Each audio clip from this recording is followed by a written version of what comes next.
स्वागत छ हजुरहरूलाई नेपाल अनलाइन स्कुलमा। म चाहिँ अब लास्ट टाइम हामीले हेरेको थियौँ ब्लड प्लाज्माको बारेमा। अब हामी हेर्छौँ एथ्रोसाइट्स भनेको ब्लड प्लाज्मा पछि के छ त भन्दा ब्लड सेल्स अर ब्लड कर्पस्कल्समा हामीले के हेरेको थियौँ त तीनवटा टाइप्स छ भनेर हेरेको थियौँ। तीनवटा टाइप्समा के हेरेको थियौँ, एथ्रोसाइट हेरेको थिएनौँ, जस्ट नर्मल डिस्कसन भएको थियो। त्यसमा चाहिँ हामीले के हेरेको थियौँ त एथ्रोसाइट्स होइन, ल्युकोसाइट्स र अर्को थियो के त थ्रोम्बोसाइट्स है। अब एथ्रोसाइट्स भनेको चाहिँ के हो त हेरौँ है।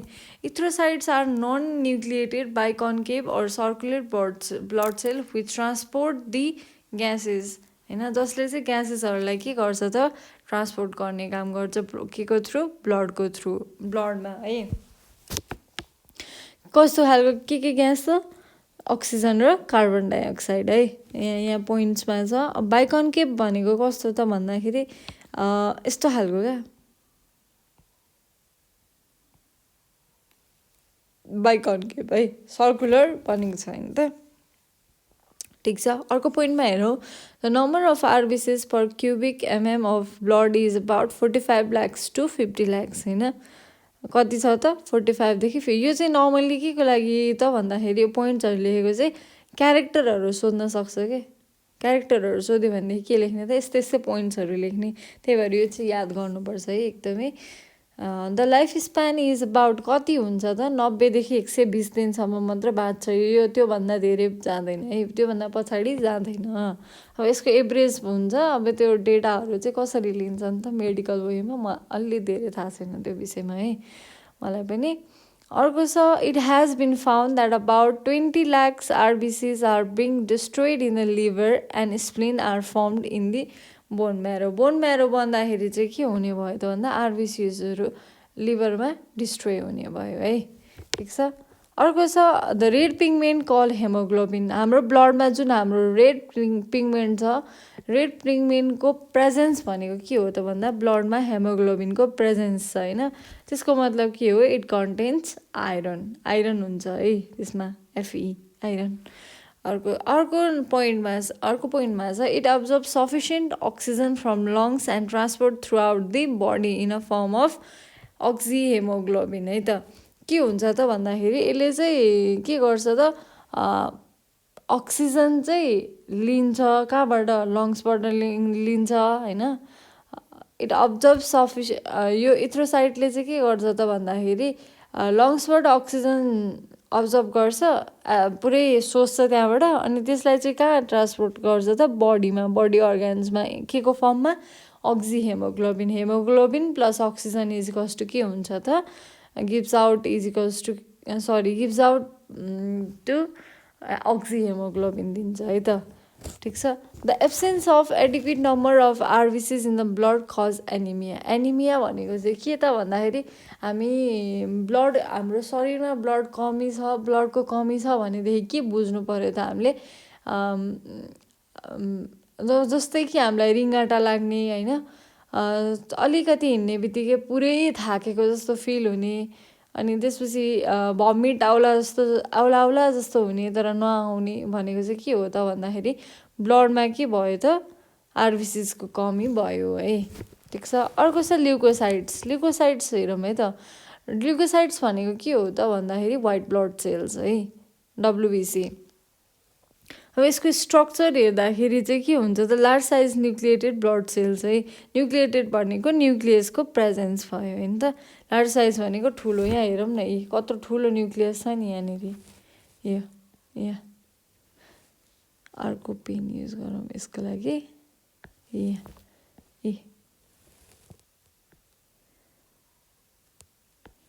यो है त, यो पोर्सन नि, यो न्युक्लियस कति ठुलो छ नि, यो लार्ज साइज के भयो त यो न्युक्लिएटेड ब्लड सेल्स होइन त। अब अर्को हेरौँ, they are formed in the bone marrow, lymph nodes, spleen. कहाँ हुन्छ त यो बोन म्यारोमा बन्छ।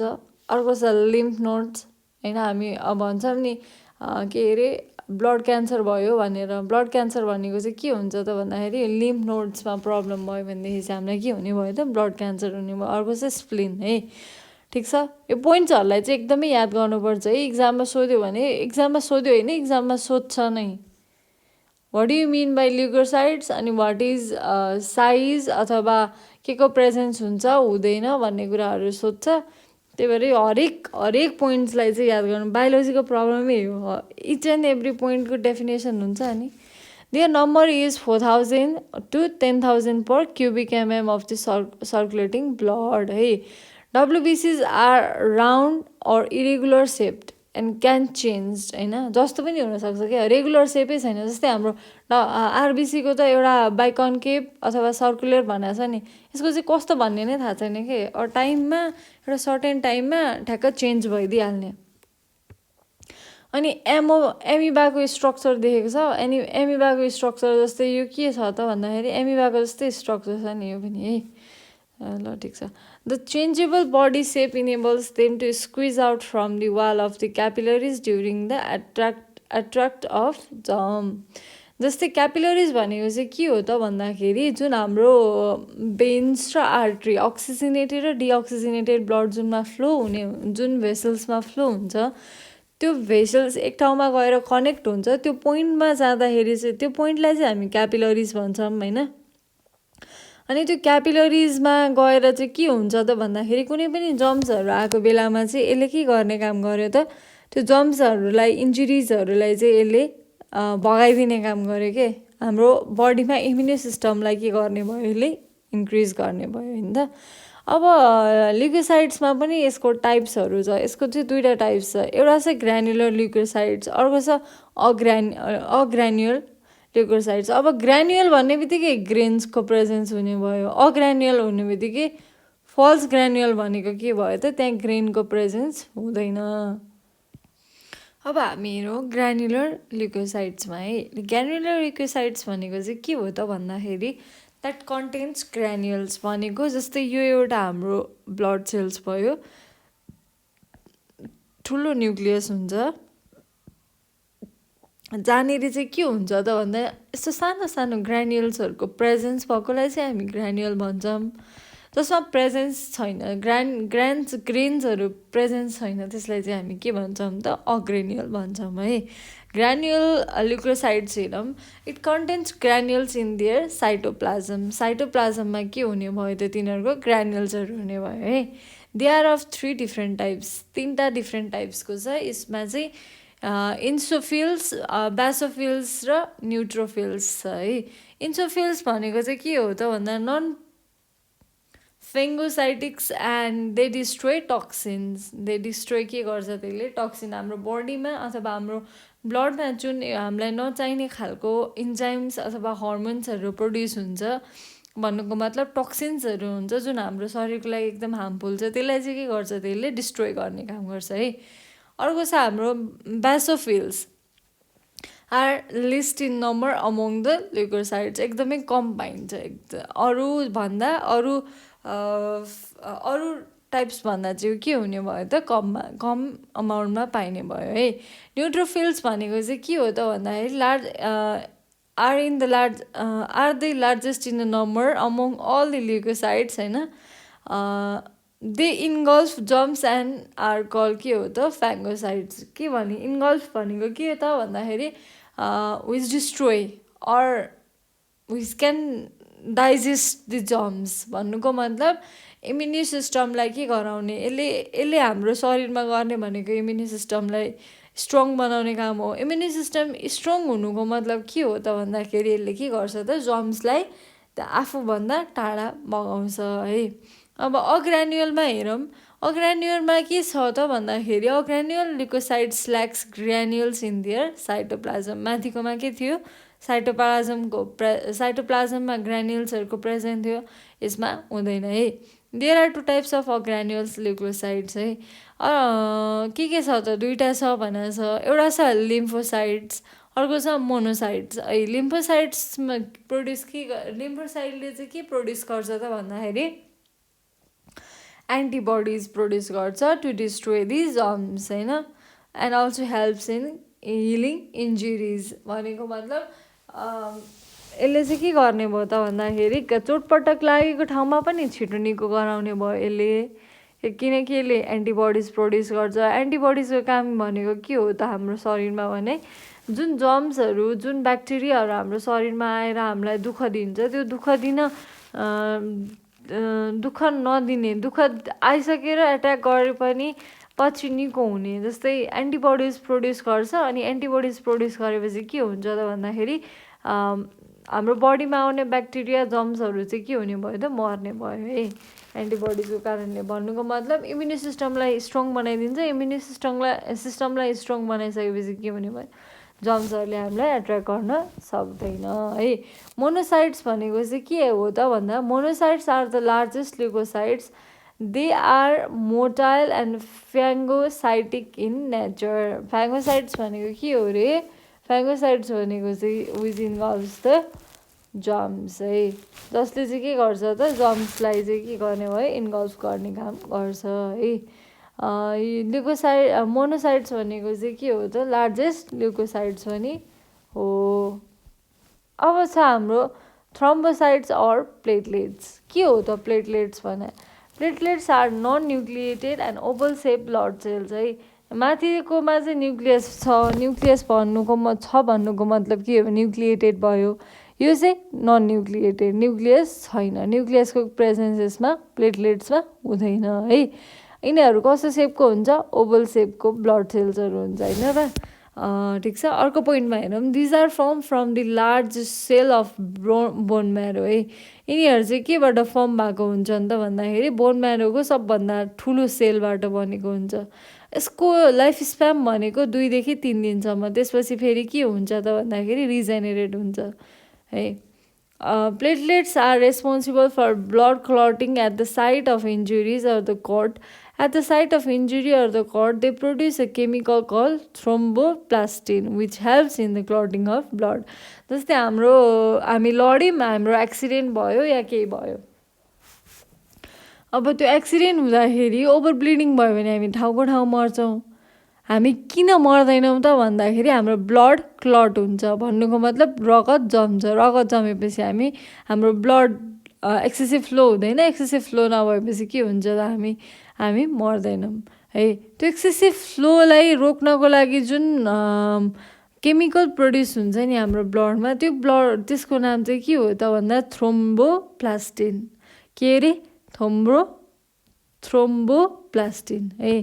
त्यसले के गर्छ त helps in clotting of blood है। अर्को छ platelets are the fragments of the cells rather than true cells. त्यो चाहिँ के हो त? फ्रेगमेन्ट भनेको टुक्रा मात्रै हो, त्यो सेल्स आफैमा होइन। प्लेटलेट्स चाहिँ आफैमा ब्लड होइन, ब्लड सेल्स होइन क्या, ट्रु सेल्स होइन। त्यो भनेको चाहिँ के हो त भन्दाखेरि डिभिजन भएको हो क्या।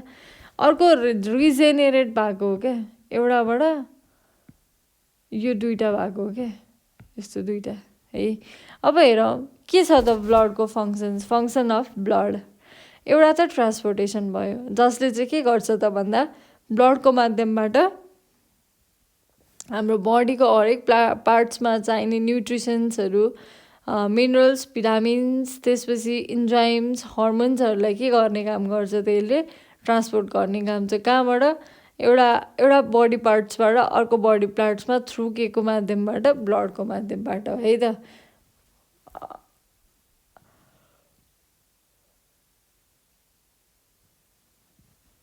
अर्को पोइन्टमा छ हाम्रो the absorbed nutrients are transported to the body cells and tissue है। अनि it carries unwanted material to the liver, lungs, kidney for the removal। जस्तै युरिया जुन हाम्रो बडीमा चाहिँदैन त्यसलाई हटाउने काम गर्छ। अनवान्टेड मेटेरियलहरूलाई हटाउने काम पनि केले ट्रान्सपोर्टेसनमै पर्छ। केले गर्छ त? ब्लडले गर्छ है। अर्को छ रेगुलेसन। रेगुलेसन भनेको के त भन्दाखेरि blood regulates the body temperature. बडीको टेम्परेचरलाई मेन्टेन गराउने काम गर्छ है। अनि जसले चाहिँ के गर्ने भयो त which regulates the amount of fluid and various chemicals in tissue. जस्तै हाम्रो बडीमा कुन बडी पार्ट्समा के चाहिएको छ त्यो चिजलाई फुलफिलमेन्ट गराउने, त्यसलाई रेगुलेट गर्ने काम केले गर्छ त ब्लडले गर्छ बडी टेम्परेचरलाई मेन्टेन गराउने होइन इच एन्ड एभ्री टाइममा। जस्तै हामी हिमालमा गयौँ भने हिमालमा आनन्दले एडजस्ट गर्न सक्छौँ होइन, बस्न सक्छौँ, एडप्ट गर्न सक्छौँ। तराईमा गयो भने पनि त्यही अनुसारको हाम्रो दिमागमा त्यही अनुसारको कुराहरू हुन्छ। त्यसपछि अब यसको यो डिटेल स्टडी छ, धेरै कुराहरू छ, यो इन्टरकनेक्टेड कुराहरू छ। ठिक छ, अहिले बेसिक सर्फेसमा बुझ्दाखेरि नै ठिक होला है। अर्को छ protection, blood destroy toxic substance and disease causing germs. अघि पनि भने मैले प्लेटलेट्स, त्यसपछि ल्युकोसाइड्सले चाहिँ के गर्छ त भन्दाखेरि जुन जर्म्सहरू हुन्छ नि त्यो जर्म्सहरूलाई चाहिँ आफ्नो शरीरमा भयो एन्टिबडिज प्रड्युस गरेर त्यसले एट्र्याक्ट गर्न, जर्म्सले चाहिँ हाम्रो शरीरमा के गर्न सकेन त एट्र्याक्ट गर्न सकेन है। अनि अर्को छ it maintains immunity power of the body. जस्तै इम्युनिटी पावर कम भयो, अहिलेको रिसेन्ट कोरोनामा पनि भनेको छ नि त होइन, डक्टर WHO ले नै भनेको छ इम्युनि सिस्टम जसको विक छ उसलाई छिट्टै क्याप्चर गर्छ, त्यसपछि नभएकोहरूलाई चाहिँ इम्युनि सिस्टम स्ट्रङ भएकोहरूलाई चाहिँ अब जोग्यो भने जोग्यो, जोगेन भने पनि छिटो क्याप्चर गर्दैन भन्नुको मतलब के हो त भन्दाखेरि यसले चाहिँ ब्लडले चाहिँ हाम्रो इम्युनि सिस्टमलाई के गर्छ त, इम्युनि सिस्टमको पावरलाई इन्क्रिज गराउने, डिक्रिज गराउने अथवा मेन्टेन राख्ने भन्ने कुरालाई चाहिँ के गर्छ त्यसले हेल्प गर्छ है त। अर्को चाहिँ fibrinogen along with the thromboplastin present in the blood helps in the blood clotting at the site of cut or injuries र कट भएको बेलामा हात खुट्टा या जहाँ पनि बडी पार्ट्समा ओभर ब्लिडिङ हुन नदिने र ओभर ब्लिडिङलाई ओभरकम गर्ने के कसरी त भन्दाखेरि फाइब्रोजिन भन्ने एउटा केमिकल प्रड्युस हुन्छ जसले चाहिँ के गर्छ त भन्दाखेरि ब्लडलाई क्लट गराउनलाई के गर्ने भयो त हेल्प गर्ने भयो। What do you mean by fibrinogen भन्छ, fibrinogen is the chemical which is produced in our body and it helps to clot the blood है। यो फाइब्रोजिन भन्ने यो क्वेसन चाहिँ सोध्न सक्छ जस्तो लाग्छ मलाई चाहिँ। ठिक छ ल, फाइब्रोजिन ल हस्, अब यति नै छ। अब हामी पढ्छौँ ब्लड भेसल्सको बारेमा। हस्, thank you so much, keep watching, हेर्दै गर्नु। हजुरहरूलाई भएको प्रब्लमहरूलाई चाहिँ के गर्नु त भन्दा कमेन्ट सेक्सनमा कमेन्ट गरिदिनु, मैले क्वेसन्सहरू सल्भ गरेर पठाइदिन्छु। हस्, थ्याङ्क यू सो मच।